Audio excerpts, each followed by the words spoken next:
dari Leonardo da Vinci. Hidupmu butuh keaktifan. Jangan malas. Telah lama aku perhatikan, ternyata orang-orang sukses itu jarang yang hanya duduk dan pasrah atas apa yang terjadi pada diri mereka. Mereka keluar dan mengalami banyak hal. Jadi ini dalil untuk jangan malas. Banyak yang tanya ke saya, Pak, caranya biar tidak males itu gimana? Ya jangan males. Tidak ada caranya, pokoknya jangan males saja.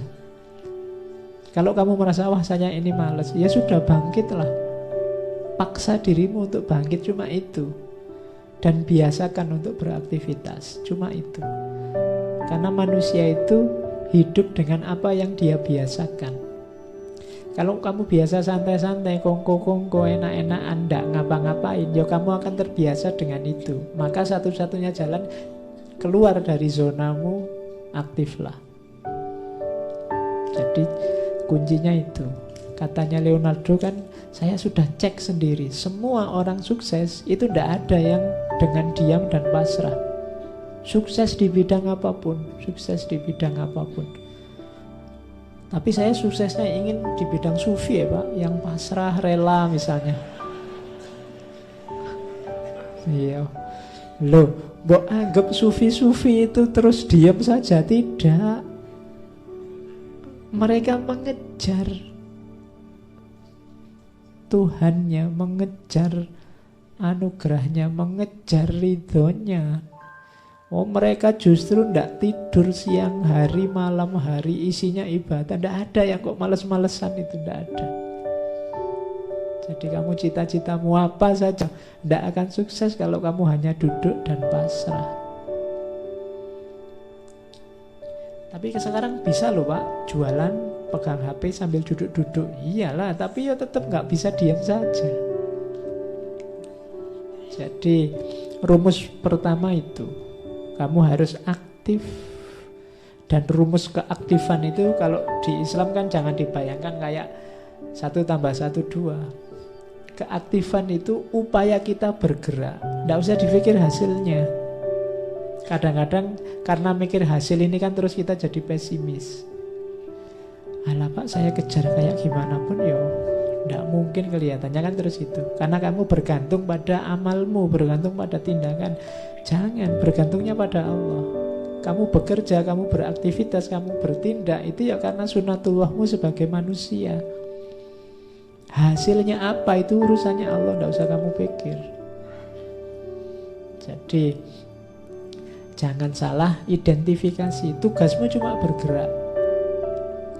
Sering saya ilustrasikan ceritanya Nabi Ismail dan ibunya itu loh.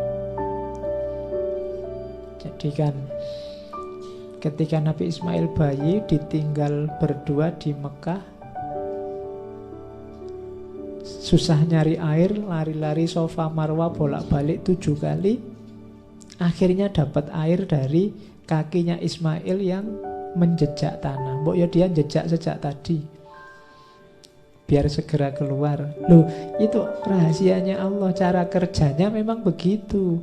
Kalau pakai matematika, lari bolak-balik 7 kali tadi, ketemu airnya ya hasil lari ini tadi.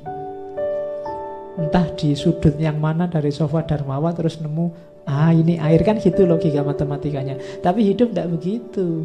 Kita kerjanya ini malah hasilnya keluar dari situ. Ini logika kerja dan hasil. Makanya sudahlah, pokoknya kamu aktif saja, kerja saja, tidak usah mikir dapat apa. Kalau kamu mikir target, kadang-kadang hasilnya malah kecewa. Pastikan yang kamu lakukan baik, bermanfaat, produktif. Nanti selanjutnya Allah dan sunatullahnya yang bekerja. Oke, itu kalimat selanjutnya konotasinya sama. Aku pernah terkesan dengan pentingnya tindakan. Ternyata tahu saja tidak cukup, kita harus menjalankan. Ingin saja tidak cukup, kita harus melakukan. Tadi kan di depan diwanti-wanti harus berani bermimpi, harus berani berharap.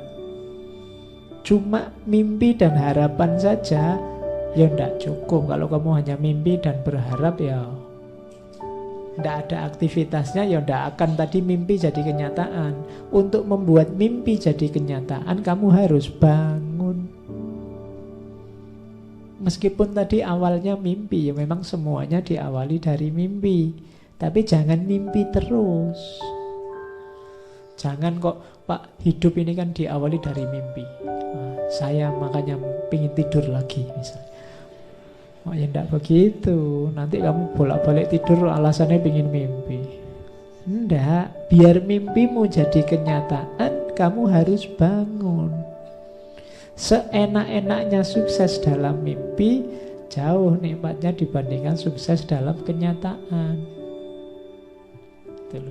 Kalau kamu hanya membayang-bayangkan dia, memimpi-mimpikan dia, tidak luar biasa. Nikmatmu hanya nikmat dalam khayalan. Kalau ingin seneng beneran, ya kamu tembak beneran. Di logika sederhananya kan begitu. Jangan cuma membayangkan. Nanti diduli orang lain kamu bikin puisi.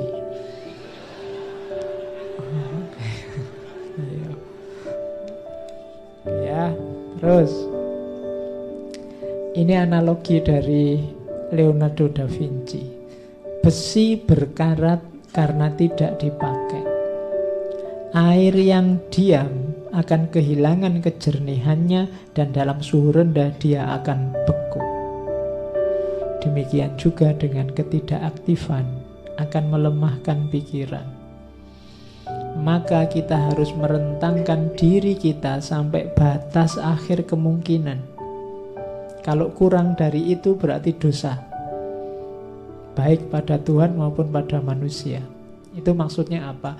Wujudkan potensimu, gunakan fasilitas, kekuatan, daya yang diberikan oleh Allah 100% semaksimal mungkin. Kalau tidak berarti dosa. Kenapa? Allah memberi kita sia-siakan. Allah memberimu mata, memberimu akal, memberimu tenaga, kekuatan, telinga. Semuanya ini kan fasilitas dari Allah. Manfaatkan semaksimal mungkin untuk kebaikan, cita-cita, kebenaran, cita-cita, keindahan yang kamu miliki. Kalau ada yang tidak kamu gunakan atau kamu gunakan setengah-setengah, katanya Leonardo ini, berarti kamu sedang berdosa. Pertama, dosa pada Allah karena menyia-nyiakan anugerahnya.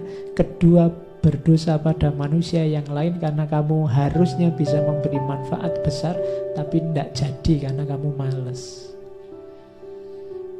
Jadi itu pesannya Leonardo. Kalau hanya dilihat pesannya saja kan tidak terbayang orang seperti Leonardo bisa ngomong kayak gini. Kamu ngertinya kan cuma lukisan-lukisan dan inovasi-inovasinya. Tapi tidak akan lahir orang sebesar itu kalau tidak punya filosofi hidup yang hebat. Dan ini diantara filosofi hidupnya. Jangan jadi kayak besi yang diam, karena sedahsyat apapun, sekuat apapun besi, kalau dia diam, maka dia akan berkarat.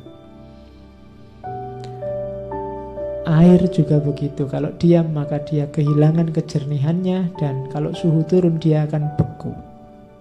Pikiranmu juga begitu, kalau tidak sering digoyang dia akan beku. Kalau dia beku tidak bisa dimanfaatkan.